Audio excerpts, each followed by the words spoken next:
Para salafun saleh selalu lari dari kepemimpinan itu karena kepemimpinan itu begitu kejam. Kepemimpinan itu dekat dengan neraka.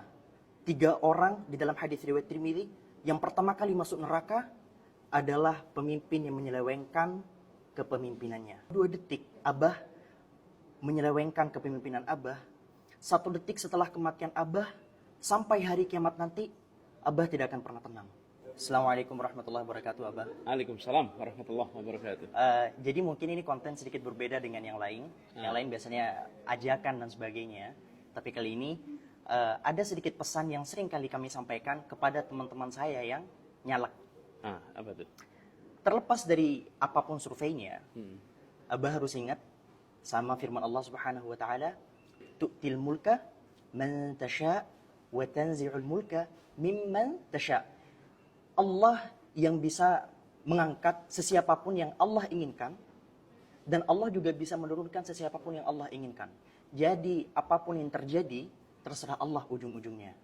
Dan siapa tahu harapan kami bahwa apabila nanti Abah memimpin, kami berharap bahwa Abah nanti bisa punya mentalitas layaknya Sayyidina Umar ibn Abdul Aziz. Beliau pernah berkata bahwa andai kata ada kambing yang mati sia-sia di pinggiran sungai Efrat, niscaya itu merupakan bagian dari tanggung jawabku. Ya, dan perlu Abah ingat, maaf Abah kalau ini kesannya agak sedikit terkesan menggurui, tapi perlu kami ingatkan banget. Andai kata nanti Abah menjadi pemimpin negeri ini, kemudian ada sedetik atau 2 detik Abah menyelewengkan kepemimpinan Abah, 1 detik setelah kematian Abah sampai hari kiamat nanti, Abah tidak akan pernah tenang. 1 detik setelah kematian Abah, wallahi Abah tidak akan pernah tenang. Dan andai kata Abah bertanggung jawab betul-betul, maka itu adalah ladang pahala terbesar untuk Abah. Kami berharap Abah benar-benar memegang teguh prinsip itu. Ingat bahwa pemimpin itu banyak orang-orang yang lari darinya. Para salafun saleh selalu lari dari kepemimpinan itu karena kepemimpinan itu begitu kejam. Kepemimpinan itu dekat dengan neraka. 3 orang di dalam hadis riwayat Tirmidzi, yang pertama kali masuk neraka adalah pemimpin yang menyelewengkan kepemimpinannya. Maka kami berharap, Abah, kami datang dengan penuh harapan. Kami datang tanpa bayaran. Kami berharap Abah bisa memegang teguh prinsip kepemimpinan yang sebenarnya. Insya Allah. Dan perjalanan yang penuh dengan tantangan ini juga kita yakini bahwa semua rekayasa-rekayasa yang kita hadapi ini nggak akan mungkin bisa mengalahkan rekayasa Allah. Wa makaru wa makarullah. Wallahu khairul makirin. Nah, jadi kita pegang itu sebagai bagian ikhtiar. Nantinya pada saat mengambil keputusan, kita akan selalu berada di dilema. Tidak semua keputusan sesuai dengan teori. ya. Tidak semua keputusan itu adalah sesuatu yang sesuai dengan yang seharusnya. Di dalam mengambil keputusan, karena itulah disebut kebijaksanaan. Iya. Karena harus mengambil keputusan dalam situasi-situasi yang penuh dengan dilema. Saya beri contoh. Ya. Contoh boleh ya? Boleh. Nih, misalnya ini di sini ada rumah sakit. Lalu di sini Kadam sedang berada di sini. Jalan di sini satu arah Kadam. Dari sini ke sini arahnya jalan. Kadam sedang berada di sini. Pas Kadam di sini ada kecelakaan di sini. Tabrakan keras. Korbannya jatuh. Lalu Kadam lihat kondisinya berat. Harus dibawa ke rumah sakit. Ya. Lalu ada dilema.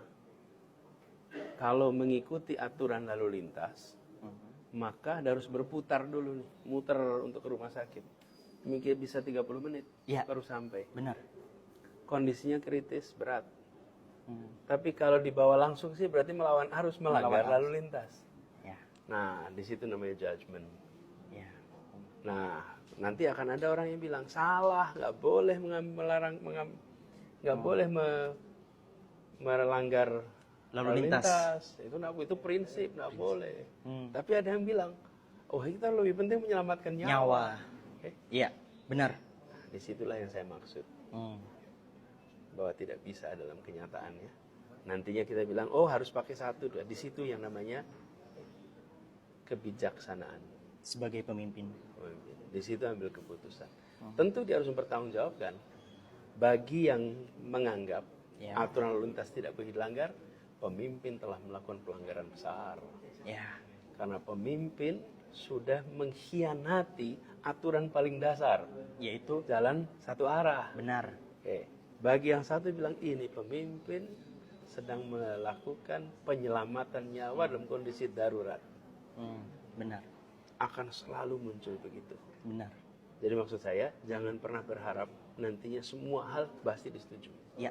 Akan ketemu dengan situasi di mana harus mengambil keputusan berdasarkan kondisi. Nah, bagi kadam yang berada di sini, kadam harus memutuskan dalam 5 menit. Ya. Bagi orang lain, mendiskusikan bisa 3 jam. Afternya. Tapi kadam di situ 5 menit harus putusin. Mau Ya. pakai yang mana? Muter setengah jam Ya. atau melanggar. Benar. Benar. Nah, bagi orang yang membahas, dia bisa membahas berhari-hari. Tapi bagi kadam di situ, kadam tidak punya pilihan. 5 menit harus putuskan. Pemimpin seringkali dia harus ambil keputusan dalam situasi yang cepat. Orang yang menganalisa bisa menganalisa berhari-hari sesudahnya. Jadi doakan bisa amanah, istiqomah, dan didekatkan dengan ikhlas. Insya Allah. Bismillah. Bismillah. Terima kasih Abah. Sama-sama.